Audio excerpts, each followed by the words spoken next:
mentioned, Nongshim do have the blue side, so they will be able to pick up their pick first. We'll see what they are going to prioritize. They're not going to need to ban the Rumble. That will likely fall to T1 unless they do want to risk it. Speaking of risking it, like maybe they're going to have fun. Maybe we're going to see some of the cool picks that have been making the rounds. But we'll just have to see. Not necessarily a team known for mixing it up when they don't necessarily have to, and they absolutely don't have to. Aurora ban, pretty solid, does it as well, put more emphasis on that Rumble. And we see the Varus come through, which, I mean, makes sense in general, but especially against Guma. Does also kind of put pressure on that Yunara. With the Varus gone, means the Yunara ban even more pertinent.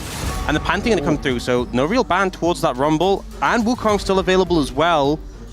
They are going to prioritize the Wukong in this situation. So, I mean, it makes sense. A lot of junglers were nerfed, hit down on this patch, and Wukong was the one who kind of wasn't. Pantheon as well was nerfed last patch, not this patch, but both of those really strong. So Gideon gets himself a really strong jungler with that pickup, but does leave over the Rumble to Doran, which I know Kingen feels bad about, because not only does he not get to play it, but it also passes, means it's going to be locked out for the rest of the series with Fearless. So, we are in the Legend group, but the Rise group special is available.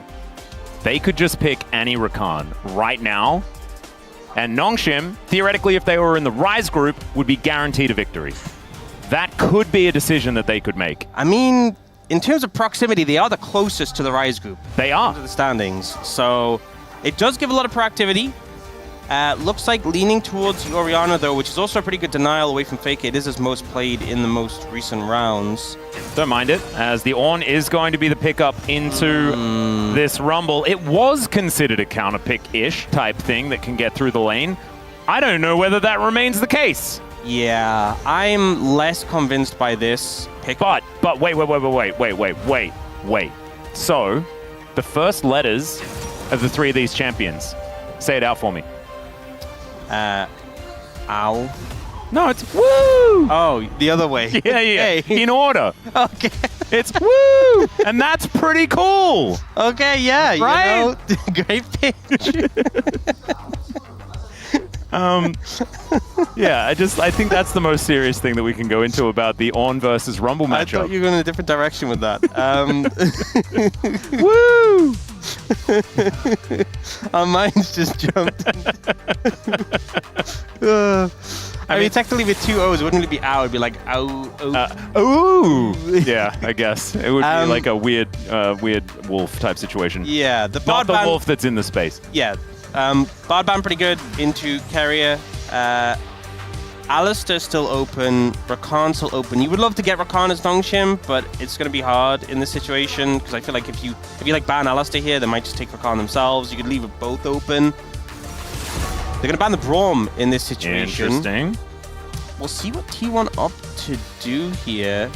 They're just going to go for the Jhin for Guma. A lot of comfort on this. I will say there's a good amount of picks to kind of get onto the Jhin and disrupt his ultimate with the Ornn.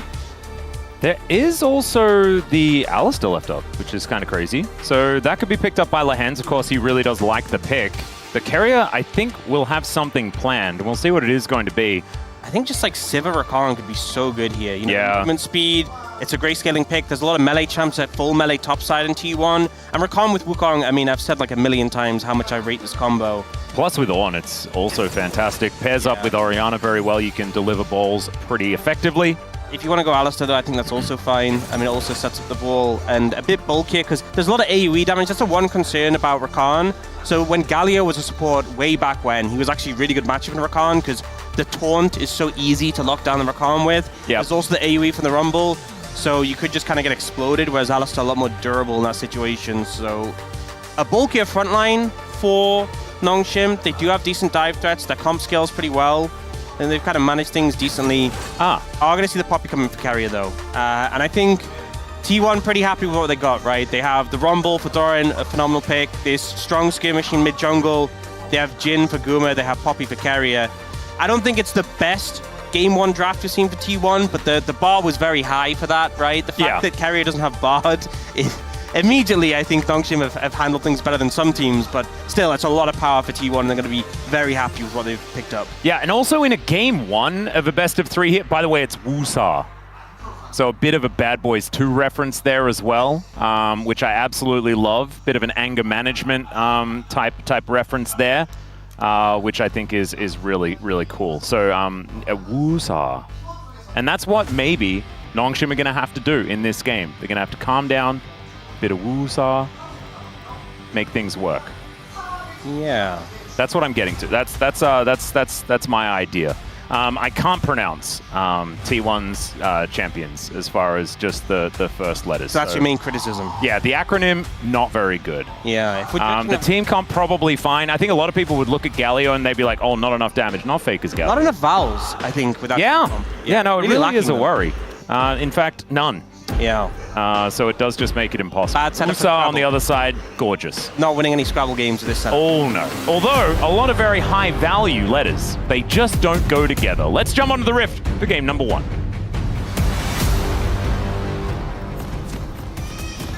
소환사의 협곡에 오신 것을 환영합니다.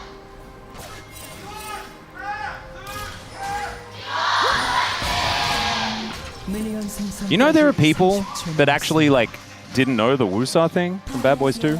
You know, there's actually a point I was going to make, because think about it, Nongshim have a lot of vowels themselves. They do, yeah. If they go first, they had side selection, they put the vowels down, aha, and then you can use their vowels that's true. to make words in the rules of Scrabble. That's how it goes, you know? So... like picks. Yeah. But like it would be the proper noun picks, unfortunately. But it is League of Legends related because it's Lulu's fairy, and so they could have spelled. Oh no, but there's no I. Where's the I? I was thinking, where are you getting the I from? Well, it's in Alistair and Oriana. No, but we're not doing the whole word, are we? It's a lot easier if you just have every letter in the full names. Yeah, so it'd be pox, and that sounds less healthy. It's still a word though. Pog? We can make pog. We can make pog and jog. We can definitely jog. Ox. There we go. That's an easy one. We can do rocks. Rocks tigers. Yeah. There we go. A little bit League of Legends I haven't really themed. used the A very much. Oh, that's true. There is an Rag. A. What about Jap? Rap. Yeah. We got Pag. I don't know. No. Rag. We could do rag. Yeah. Racks. Racks. Like barracks. Like they shorten it in StarCraft. I don't think you get any points for that one. I think it's also. I need a referee for that. RACKS as well. Yeah. I think technically. That's the sort of one where you put down and you try and justify it to your little brother, and he's like, no. Yeah. No. My grandmother would not have allowed that. Pulling the dictionary out on that one. Yep. Although she would always put in words that made absolutely no sense to me, so I felt like she was cheating. Just turned out that I didn't know very many words when I was 7.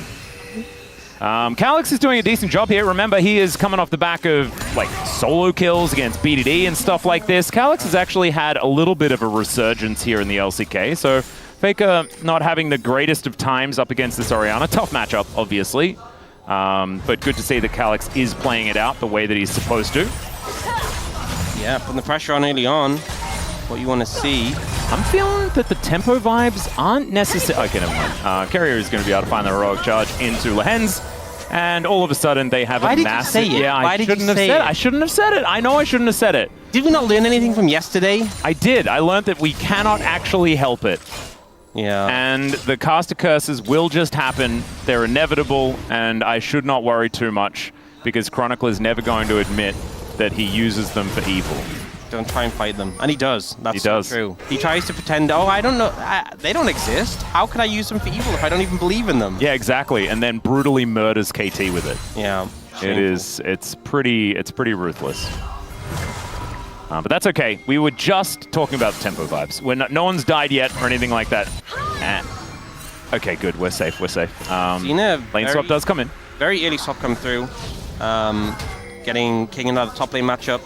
And also saw Jiwoo picking up this big wave in the top side, but they have lost out on a lot of farm as a result. So you are just going to see T1 match. I do think Jiwoo is going to be able to pick up some. He is picking up some of the CS, but he's still going to be behind compared to Guma on this one. Yeah, it's actually turned into about a 300 gold advantage just from the lane swap. which is suboptimal, especially considering the fact that Calyx did have a decent lead in that mid lane. Things like that just means that it is purely the swap that has gleaned that extra money over to T1. And they will now have waves stacking up towards them as well as Gumayusi and Keria make their way back to this lane.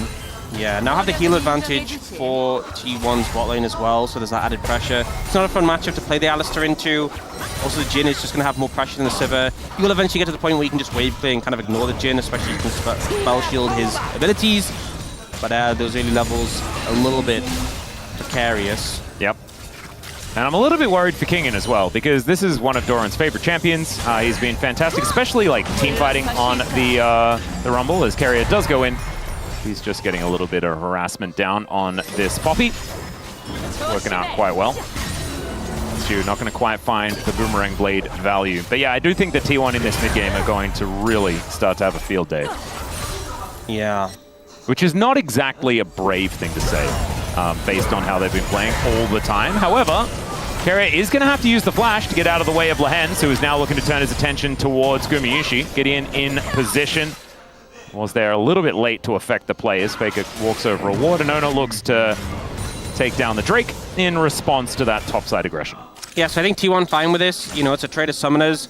T1 do trade down slightly because they commit the heal as well, but both supports have Hex Flash. I don't think they really care too much. But ultimately, Lehens goes for the play setup. Keria uses the charge, so he can then just flash out before the stun comes in. And Ona picks up a dragon essentially for free off the back of that.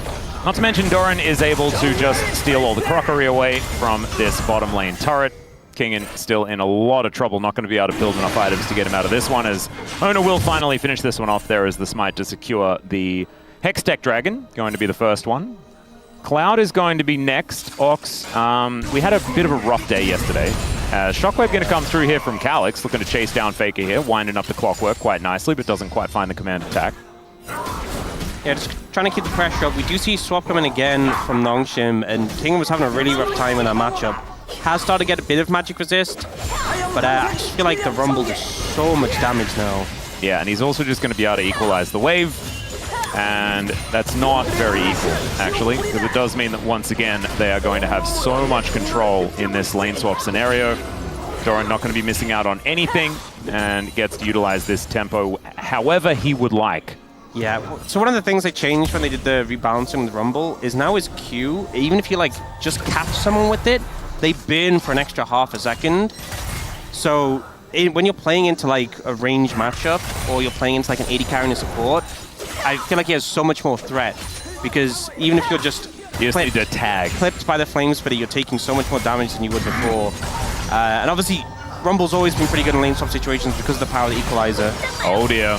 Kingen was looking to try and get in line of these minions so that he could get that Bella's breath off. As we can see, not going to be able to Searing Charge this one as Gumayusi reloading! He was reloading at him! It was so menacing! Scrambling with the bullets. The only thing that really saved King there is the fact that Guma didn't have his ult available very quickly. Or any bullets. Or any bullets. Had to go to the bullet store before he could finish him off. Yeah, no, like the Walmart was just a little bit too far away. Is that's we don't have any Americans on this particular desk. We don't have Walmarts in Australia, and nowhere really. We have a couple on the space, though. I'm sure they will be able to fill it. They can let us know whether Walmart was the right thing to say. Yeah. And perhaps it was. As Gumayusi, he's got bullets. Ox. He's got 4 of them. Oh, there's one. There's a grenade. 2, 3. And there's the 4th one. Bit of damage onto Lehens. Keria able to get a whole lot more off as well. The reload does come through. 2 more left in the chamber, and the last one will do it. First blood over to Gumayusi. And Jiu, he's on the hunt, but unfortunately, his cow was hunted. Jiu actually doing so much damage in return there, but the support wasn't there from the rest of the team. You know, if Gideon had come in, if Calyx had come in, that could have been a huge play for Nongshim. But in the end, they end up picking up 3 grubs. So I think Nongshim not too upset about that, but it must feel frustrating for Jiu there to have pumped so much damage into those 3 members of T1 and not really get a kill in return. We have a look into the top lane matchup, but it's still going really bad for Kingen. He does have a Spectre's Cowl. That item generally makes you feel better, but it just doesn't look like he's feeling better. It's about a 30 CS advantage. I do want to say that Valdez did dive into Twitch chat. What was he saying? Where is it? There aren't any Walmarts on the space, Orcs, as it turns out. Doran's also just going to burn Giu down. Yeah, the tick rate actually does look like it was improved somewhat. The flash forward as the barrier comes down, and no flash for Doran means no way out. A little bit overexcited there, but great positioning from Giu. Yeah, great play coming in from Gideon and turn that around. I think Doran, unfortunately, if he'd overheated with that flame spitter, he could have just beat Jiwoo down with the overheated autos, but wasn't quite able to finish him up there. The fact that Jiwoo still had his summoners after that top play was a big difference maker there. So a kill does come in, going over to the Wukong. And things still pretty close in this game. You know, a little bit of an advantage for T1 in terms of gold. They do have that dragon, but King getting some plates here on the back of those grubs, going to feel really nice. A little bit of tempo to come through here as well. As the Justice Punch going to not really work out there for Faker. He is still going to be fine. And I think Calyx sending a message. It's really important that Calyx is maintaining this pressure on Faker, because we've seen times where there hasn't been this constant pressure, the Galio's been freed up, and he's just taken over the game. So important he's constantly doing that here. They know the Hens doesn't have flash, and they know they can just commit to the play. Guma sets up the root. Ona flashes to commit, but look how much damage G was actually doing in return here. Yeah, the barrier actually gets so much value from Gumayushi there as well, keeping him alive 100%. As Doran teleports in and kills Giu. Oh, tries to kill Giu. It feels overheated there. Oh! Whoa, okay. Carrier in a little bit of trouble as the ricochets are flying through, but does run out of them. As Gumayushi is able to get himself to relative safety. You can see there is definitely frustration there, and does manage to get some revenge against Doran at least, and does send Carrier home. I mean, think of a situation where Jiu had another couple of kills as a result of these plays where people are super low on HP, so Carrier on not the favorable end of that trade, but does manage to get away, does manage to survive there on very low HP. Still a big deficit between the 80 carries though. Jiu down about 500 gold to Guma, but does pick up that Essence Reaver. Yeah, it would actually get that first reset. Zona looking to start off this Cloud Drake. Will be double dragon over for T1. Could be an Infernal this game. Could also be like an Ocean or a Chemtech, which is not necessarily as coveted, but still some good options available as the Ram is going to come down. Doran just walks in between it. That's the way you do it, by the way. Yeah. Sending a message. Okay, the Mountain is going to be a good option for both teams, honestly. No flash from Doran. That was just a kill if you got hit by that. So, you know, there's two sides to it. There's a dodge and there's a miss. Yeah. You know, let's praise Doran for the dodge. But, yeah, move on. Needs to work on his bowling a little bit, let's just say. Yeah, he's ramming. Yeah. Just hasn't quite told the Forge God where to go. Power of the swiftness boots, you know. Doran's just walking so fast. Wait, Ornn is the Forge God, isn't he? Yeah. The Ram isn't the Forge God. Yeah. He just is. Yeah. That's a bit silly, Atlas. Calyx, looking up towards his top side. We'll see whether he actually does rotate forward. Does find himself at least a little bit of shellfish, but otherwise not too much more. Gideon moving over towards this mid lane where Gumayushi has parked himself for now. And Giu leaning against Faker this time. Doesn't look too worried about it. And honestly, like, even though we saw the whiff on the ultimate, things like that, haha, funny, this game is extraordinarily close. Only 400 gold in it, and I'm looking at an Ornn, a Sivir, and an Orianna. There is a lot of scaling potential here. Not to mention Alistar, very valuable later on in the game. Wukong as well. If this goes to 5v5s, Nongshim definitely, like, they have the composition where they have great team fighting, right? A lot of engaged threats. They have great DPS for the Sivir. They have a lot of targets to hit. You know, it's 4 melee champions. Whoa! That you can just shred.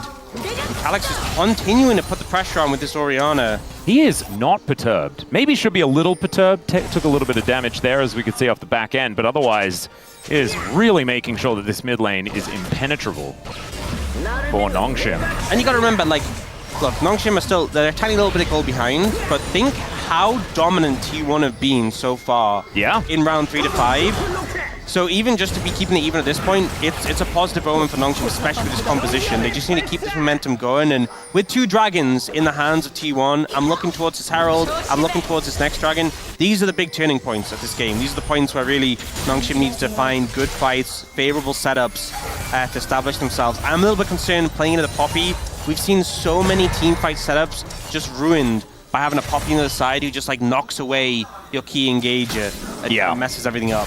And of course, the Wukong can be a little bit tricky, right? You can utilize the Warrior Trickster in order to try and get that ultimate to be aimed wrongly. Things like that might be an opportunity here for Gideon to do some tricky stuff to keep himself in the fight, but Keria hasn't often been known to miss.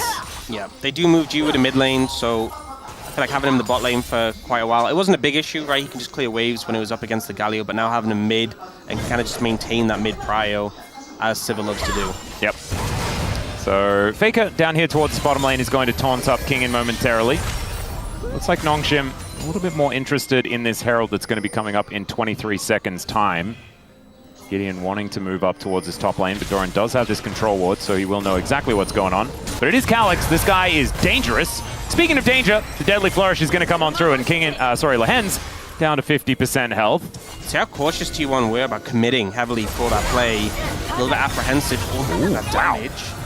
Okay, not a bad Boomerang Blade. It did just walk up to the 4-shot though. You know, I was there to praise you, and then he kind of just said, you know what? No, that's Honor. That's Honor right there. He's like, Gumayushi, he ate the full combo. I will allow him to have his. There's Shockwave going to pull back Doran after the flash. Very nicely done. Still gets the flash out of Calyx, but going to be a relatively even trade still. T1 now with positional advantage over this Herald. He'll be able to make that one work. Calyx with his teleport up though, there is a possibility that there could be a contest, but it looks like it's just not going to come in. Oh, they're looking for it now. Okay. Captive audience going to slow up Gideon as he's making his approach. Teleport in from King, and let's see whether the Ornhorn does come down. Bellows Breath to eat the CC out of Faker, but the taunt will still come on through, and Nongshim, I just think that they're realizing they're too late. Not going to bite off more than they can chew. Yeah, felt a little bit overforced. The Herald was already kind of gone. It was so low when they got in there. And now the question is, what are you going to get on the back of this, right? You committed a TP, you moved in. Raptors, maybe? Well, there is a little bit of a headbutt pulverize onto Faker. Nice double taunt to come on through as he's buying a lot of time. And the problem is, that means the rest of T1 are making their way over. The Unbreakable Will comes down. Nice double pulverize there from Lehens, but the curtains have been called. Flash out from Lehens means that he's just definitely dead. I don't know why we're pressing that button right there, but sometimes you just panic and you need to press F. This feels like such an error from Nongshim because I don't think trying to commit the Herald was necessarily that bad, but by over-committing on that side of the jungle, now you've given T1 great opportunity to Herald mid, and Dragon is now spawned. It's third Dragon of the game for T1. Lehens is going to TP mid, but you could have spent that time setting up around Dragon, getting control of the area. Now you're giving a team with Poppy set up to get vision, to get control. And you also move in to try contest, but it's so difficult. Yeah, and you need Calyx to move first, right? Because a heroic entrance is available here for Faker, so he can get over there a whole lot quicker than the Orianna can. So she does make her way down towards this mid lane. Nongshim not going to give this one up without a fight, but feels like the tempo vibe certainly moving even further into T1's position in this game. Nongshim kind of teetering on collapse is kind of my feeling at this point in time. Yeah, doing a good job of forcing in here, though, managing to get mid-prio and keeping T1 away. But you can see there's a lot of vision behind still, that ward over the wall there. So there is information for T1. And they were kind of just waiting for the Galio. Faking out here, they're moving in. Yeah, Ram comes down, there's the equalizer, but it is going to tag Doran this time. The knock up onto Faker, but he still gets the ult off, and down goes Doran to start this fight off. Now Calyx trying to get himself out, but he will not be able to. Ona with that Crescent Guard is able to lock him down. That is actually going to be feats of strength as well, but Ona still going to fall. Pulverized, flashed out of the way of by Gumayushi, but I don't think they're taking a dragon unless Keria has something to say about it as Faker punches with justice and takes down Jiu. Gideon over the top. It should be the kill onto Keria, and it will be as Gideon does get the Q off. There's not a lot of damage left remaining there, here though for Nongshim, as Gideon does manage to sidestep the curtain as Faker will just punch his way over to this side of the map and should be able to keep himself alive. And Doran's back up and available. This means no dragon to be taken here for Nongshim, and T1 might actually still just get it. Yeah, tense. Pretty chaotic situation on the back of that fight. Initially looking like T1 maybe had found favor by getting Calyx, but he gets a big shockwave. So we see Doran obviously getting focused down initially. He's kind of caught in a bad spot, but then Calyx ends up getting stunned and with no flash. Does get a huge shockwave. Massive. But it still ends up going down to Ona, but then the turnaround comes in. Kingen finds Ona, and it's a lot of trades here. This is when it looks initially good, but this play from Keria to find the Sivir lost all the momentum, I feel like, for Nongshim in this situation. You had a scenario where I really felt like they had just won the fight, and then they completely got deflated on the back end because of that pick on that 80 carry. Now they are back on the map, they do have control of the area once again, but everyone's back up, you know? Some ults still not available. I think the significant ones is Lahen's not quite there yet, Guma's not quite there yet. Yeah, Cyclone as well as Call of the Forge God, both of them, very big deal. But Nongshim, they do have positional advantage, and right now they are utilizing that. That should mean that they were able to collect this dragon here. T1 not looking to get in there as Owner is still making his way out of base. This is big, you know, getting the dragon for Nongshim. I was really concerned about a scenario where T1 picked up that third dragon, and once you have that looming threat of soul, the game becomes so hard to play, especially as Arakan is on the other side of the map, would just become very hard to protect. Petals. Oh, Faker gonna steal one of Kingan's petals. You'd have to feel like that should have been his. Yeah. There's a lot of petals in that area. Yeah. Arakan going to spawn there, as we just saw. Faker making his way over to at least supervise. But I think very big. Can't understate how big it is, especially when you have composition that scales so well that you did deny that dragon from T1. Stop them from getting the soul point, and now can focus your attention towards this Arakan on the top side. Yeah, Equalizer comes through just to clear out this wave. It's going to very comfortably do so. This outer turret was pretty close to going down. No one with first brick just yet, so that would have been a decent chunk of gold. Could have honestly almost just brought Nongshim straight back to even with T1 from that point. But they've got feats of strength as well. There are certainly some things that are helping them out. But Kingan has started to upgrade things. Level 13 has come through. His Rukun has now got a cute little border. And he is actually going to be able to just knock this one down. Demolitionist indeed. Yeah, and they do manage to get that first turret. That bot tower likely to follow pretty soon as well. You know, neither Faker nor Doran can really match up to the Orianna in a 1v1. Just the pressure that Alex has right now. And this is getting a bit rough as well. The Jhin doesn't quite have the wave clear that Jiu does have. Does have a fourth bullet that Jiu does really like to collect for himself. But Steadfast Presence comes down, Gideon not going to be getting. This is the point that people normally play the Ornn into Rumble for once you have that Kennick Rukun. No. Oh dear. Well, the Ram does come on through. They are lacking a little bit of damage. As I really hope that, like, we didn't get Lahen's camera, which would have been maybe very funny. Yeah, you ever heard the phrase "no man left behind"? There's a reason for that. Gio unfortunately didn't get that message. Yeah, is it on Gio? Is it on the rest? Yeah. The one who hit it. I didn't actually see in the moment. I think it was a hoof. I really do think a hoof probably did it. As Gideon not going to get tagged by the deadly flourish. As Gumushi's like, no, but you loved the fourth bullet last time. Not going to happen. The turret isn't going to fall down as well. It is very, very close to it. Yeah, very fortified without the minions there. They should just be able to pick it up. It was lowered earlier by that Herald, and it will go down. So, first turret of the game for T1. Yep. And it does make it difficult, because Jiu obviously loves to have that mid-prior. We've seen him pushing up constantly, but now of much more threat with that tower down, and then immediately just going to start up the Arakan. There's no vision on it specifically. There's vision around it. And no blue trinket available at this moment, but Lahen's is moving in.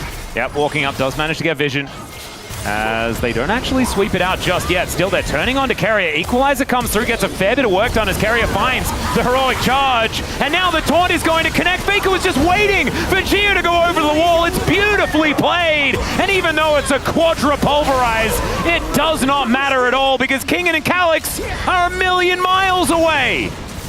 Great play there from Carrier, finding the Sivir again with the flash play, and now Calyx is going to do his best to try and force this off. The Jingle comes in. King can just block this, though.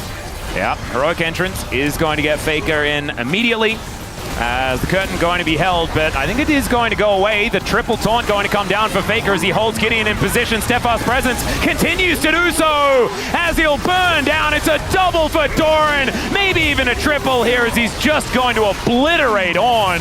Down he goes. Faker grabs that kill, and that's going to be Arakan as well. T1, phenomenal team fight, put themselves in such a good spot. T1's control around these neutral objectives, their setup, and their just ability to pounce when they see an opportunity. So precise. And Jiwoo, I've got to criticize, you know, gets engaged on here. You had flash, you had spell shield, gets caught out by the flash stun, knocked into the taunt from Faker.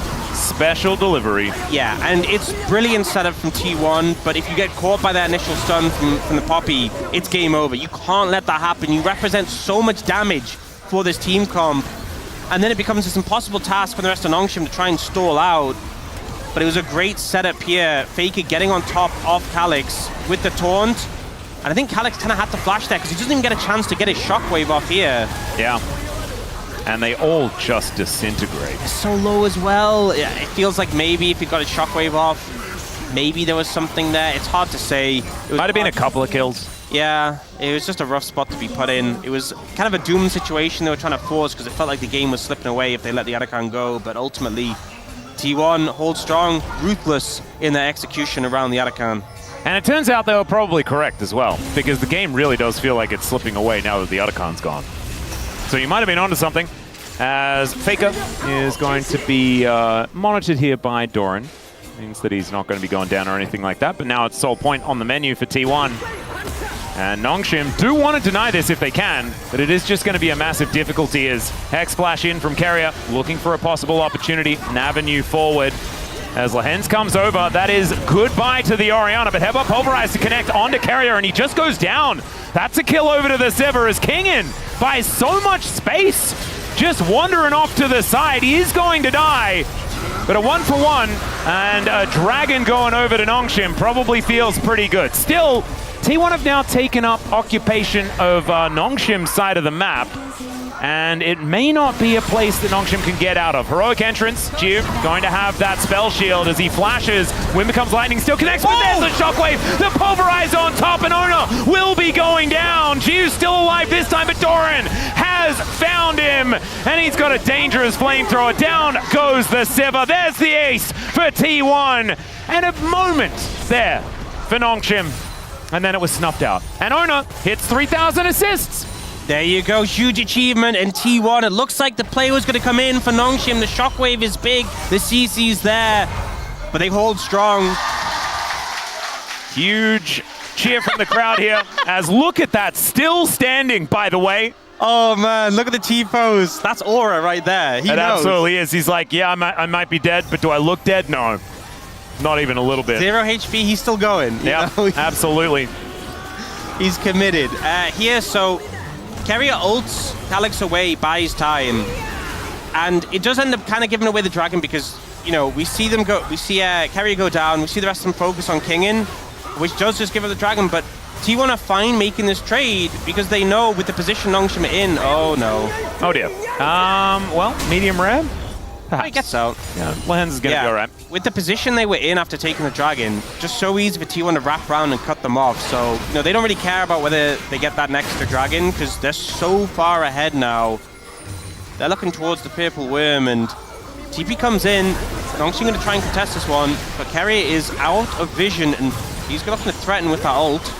Yep, and now just flashes on in as well, can deliver a gargoyle. So right in on top, and down goes the jungler. That is just going to be freedom. There onto the Baron as Gumayushi was tanking up said Baron because he was the last one left in the Baron pit, but he'll be absolutely fine. No one's there to contest. And T1, this is their bread and butter. Just take control of the game. They'll take down the Baron here, and they'll look to close this one out. It feels like every time Carrier has flash, it's just like, well, someone's dying, and it's going to cost you heavily. Yep. And sometimes he just has Hex Splash, and that's also just as dangerous. Yep. Finally get the out of turret bot lane, though. Yeah, been a while. The Hen's fishing on the side. Oh, T1 not taking the bait, as Lehens will be able to stop Faker from recalling for the moment. Faker is very strong. I would not, I would not go in on that. Oh, Calyx. All right, well, there is a little bit of a drive-by there as Calyx was actually seen from the sky. Where's he going? He is just going to stand here and go back to base. That is his attempt. And it will be successful. There we go. Yeah, you know, we take the little wins. 100%. I mean, the big wins, though, are on the T1 side with a 5-0-9 Galio. Yeah, I was thinking of the setup from Carrier to go for the... Well, Shockwave is going to connect, but Jiu is once again lying on the floor. Yeah, not ideal for Nongshim. Yeah, I'm going to say subpar on that one as Equalizer goes down. Not the most value here for this one, but the Pulverize coming on through there onto Carrier. And Lehen's not going to find too much. Nice little searing charge, but the double taunt. And Gideon, he's melting, and there's the Harpoon to finish him off. Lehen's gets tagged by the Flame Spitter. The curtains have been called, and I think it is indeed curtains here for Nongshim in this first game. T1 just a little bit too good here today, and have been, honestly, for weeks now. Feels like even if you have an okay early game, even if some things are going right for you, once you get to the neutral game, once you get to those neutral objectives, the setup in the mid game, you have to do everything right and more to stand a chance. Oh, they're going to look for him? Yeah, Faker just trying to get his flash on cooldown, and he will effectively do that as T1. I mean, it was closer than it could have otherwise been in the early to mid game, but when we're talking about that, you can tell that the team is just a little bit too dominant at the moment.